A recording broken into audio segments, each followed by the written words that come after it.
Ladies and gentlemen, as you can see, Kichina ndio najua. Sasa mkoaje lakini?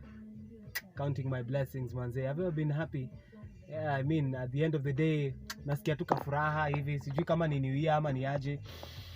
But I missed you guys so much. You know, yeah. There's a funny story by the way. Kuna kitu funny imehappen sometime back before Christmas.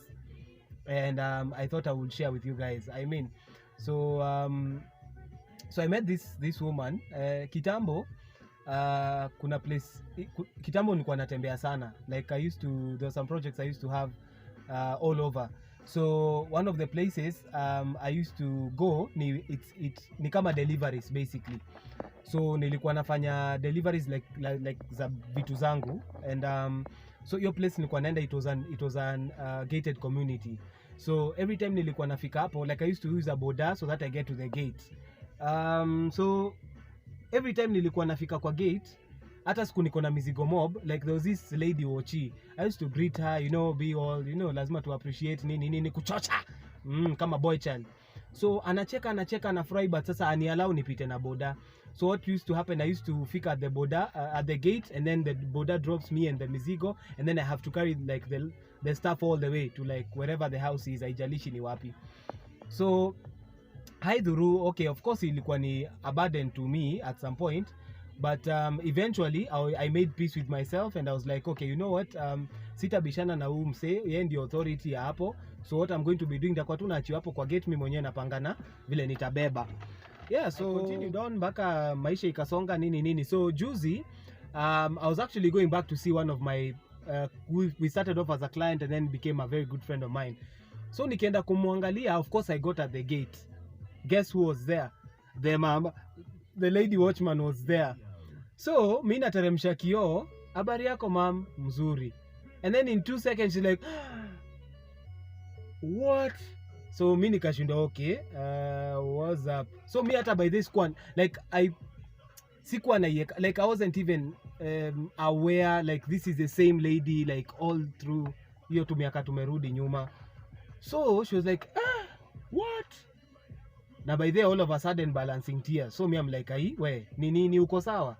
So she's like, unikumbuki? I'm like, no, sikukumbuki. Well, you look familiar because I don't forget faces easily, but I wouldn't recall you exactly, like wapi. Kamza, so we've met before. She's like, yeah, actually a couple of times. And then she reminded me that she was the lady. Then yeye ndio alikuwa ananishukisha hapo na mizigo despite my pleading nini. Yeah, so alikuwa ananielezea hiyo story manzi akimwaga machozi. So akasema tu acha Mungu aitwe Mungu. Sasa mimi nikasema nini? I told her it's fine, no problem. I mean it's nice to see you. Shika hii pesa, kula ka lunch kidogo, you know, and it's okay. Like I don't have anything against you. Yeah, so guys, I mean, sometimes it taught me a good lesson, and it reminded me of a good lesson. Like sometimes you don't have to fight to be a man. Like sometimes not all battles have to be fought like with fists. Unajua? Si lazima respond to every negative vibe. Si lazima urudishie mtu mdomo akikutusi ama you know, just sometimes it's just good to tend away manenda zako, because there is never anything permanent, especially hard times. Tough times are never permanent. It's tough people who last. So I don't mean to brag ama nini. It's just a testimony manze. Sometimes kuna wase walikudharau, kuna wase hata sasa wamekudharau, wanakuasha kuwekea limits, wanasema msee tunajua hizi pita hapa, like kama hii familia yetu hatupitagi hapa, like they put limitations for how far you can get with in terms of success or blessing. But you know, God is the author and finisher of everything. He's the alpha and omega. Yeye ndio decide mwanzo na mwisho wa kila kitu. So mimi one policy that I'm actually closing the year with is at the end of the day my focus is on Jesus. At the end of the day my focus is on God's plan. It's on God's purpose for my life, because let me tell you something, faith is a very important thing. But it is fueled by focus. Whatever you focus on either increases or decreases your faith in God and in life in general. And when you choose to focus on the right things, of course, lazima, those right things will have to manifest its fruits. And a wise man once said, a tree does never attracts stones until it bears fruits. basically hakuna mtu ubodha na wewe mpaka uanze kuproduce fruits, and by this I mean success.